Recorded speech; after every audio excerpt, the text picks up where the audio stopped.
Please welcome former Governor of South Carolina and Ambassador to the United Nations, Nikki Haley.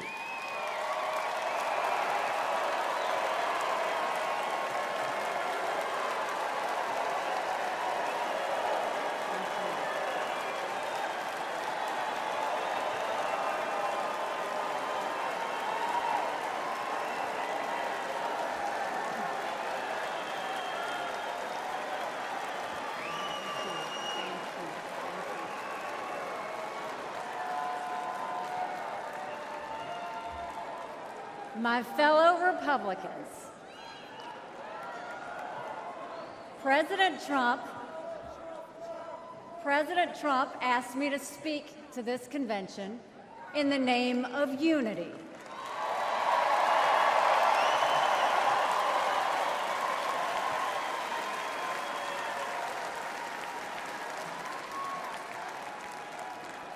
It was a gracious invitation, and I was happy to accept.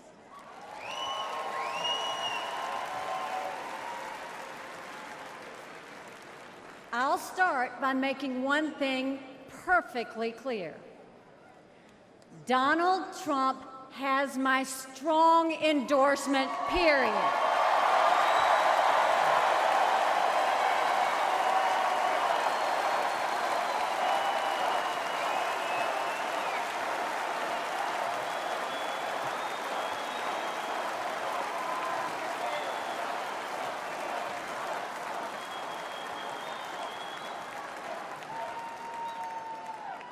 Our country is at a critical moment. We have a choice to make. For more than a year, I said a vote for Joe Biden is a vote for President Kamala Harris.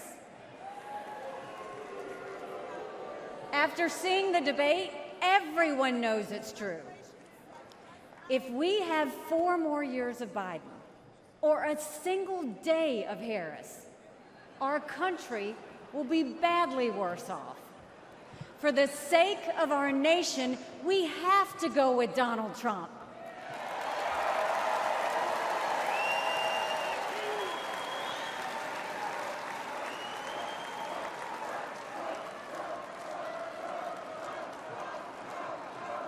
But there's more to it than that. We should acknowledge that there are some Americans who don't agree with Donald Trump 100% of the time. I happen to know some of them.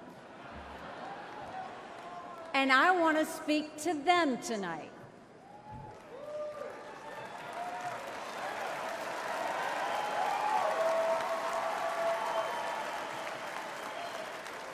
My message to them is simple. You don't have to agree with Trump 100% of the time to vote for him.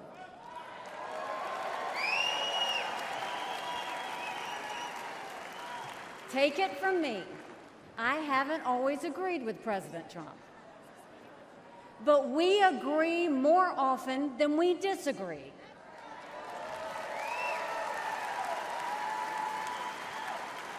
We agree on keeping America strong. We agree on keeping America safe.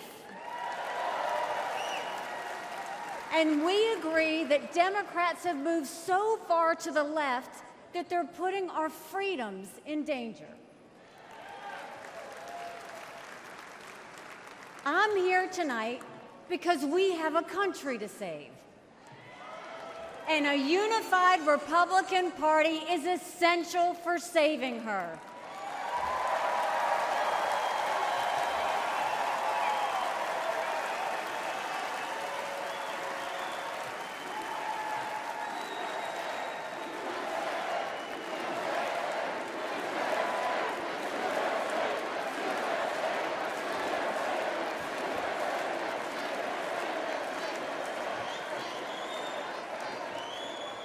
For those who have some doubts about President Trump, I want to tell you a few things about the Commander-in-Chief I know and worked with.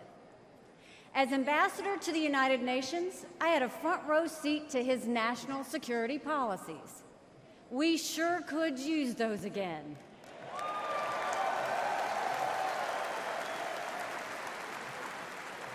Think about it.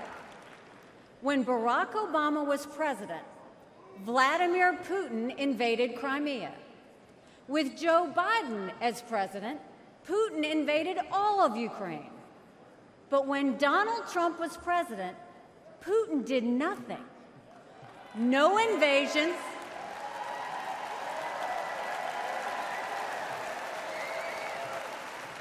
No invasions, no wars. That was no accident. Putin didn't attack Ukraine because he knew Donald Trump was tough. A strong president doesn't start wars. A strong president prevents wars.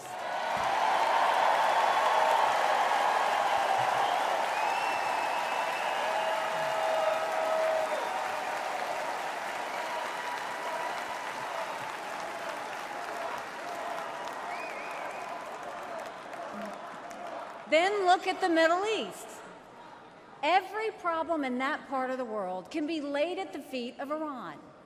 The dictators who chant death to America are the bankrollers and weapons suppliers for Hamas and Hezbollah.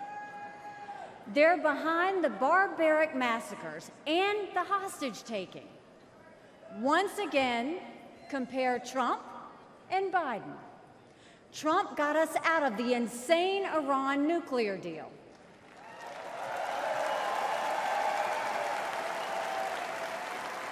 He imposed the toughest sanctions ever on Iran.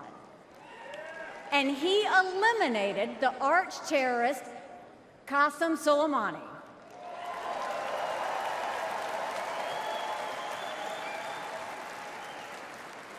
Iran was too weak to start any wars. They knew Trump meant business, and they were afraid.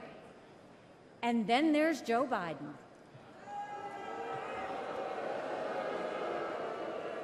He lifted the sanctions. He begged them to get back into the nuclear deal. He surrendered in Afghanistan. He sent every possible sign of weakness. Even now, while Hamas is still holding Americans hostage, Biden is pressuring Israel instead of the terrorists.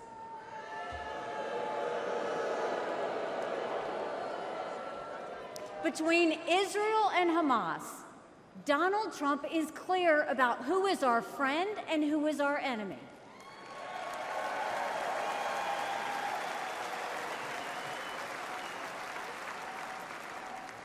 Then look at the border. It's the single biggest it's the single biggest threat Americans face. Under Joe Biden, migrants are coming into our country by the thousands every day. We have no idea who they are, where they end up, or what they plan to do. And let me remind you, Kamala had one job, and that was to fix the border. Now imagine her in charge of the entire country.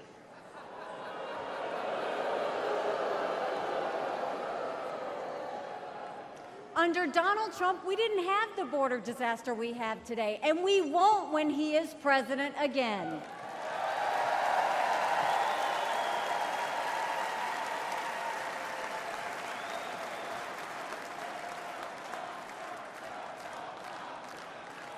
I was proud to serve America in President Trump's cabinet, and I'll tell you something you won't hear from the critics. He appreciated advice and input. Americans were well served by his presidency, even if they didn't agree with him on all things. Now, to my fellow Republicans, we must not only be a unified party, we must also expand our party.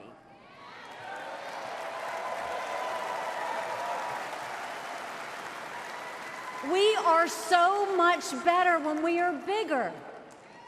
We are stronger when we welcome people into our party who have different backgrounds and experiences. And right now, we need to be strong to save America. This is a defining moment, not only for our party, but for our country. Our fellow Americans are fearful right now. Families are suffering from inflation and wages that don't keep up with prices. Young people are being indoctrinated to think our country is racist and evil. The Jewish community is facing an obscene rise in anti-Semitism. Too many minorities are trapped in communities devastated by crime. Our foreign enemies win when they see Americans hate each other. They see that today, whether it's on college campuses or in a field in Butler, Pennsylvania.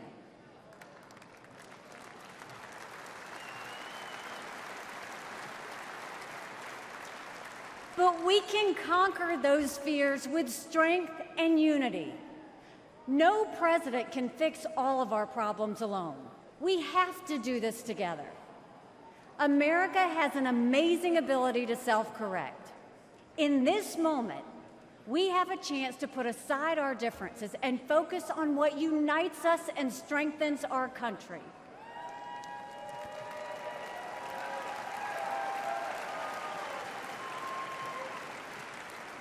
Let us join together as a party. Let us come together as a people, as one country, strong and proud. Let us show our children and the world that even on our worst day, we are blessed to live in America. God bless you. Thank you. God bless the United States of America.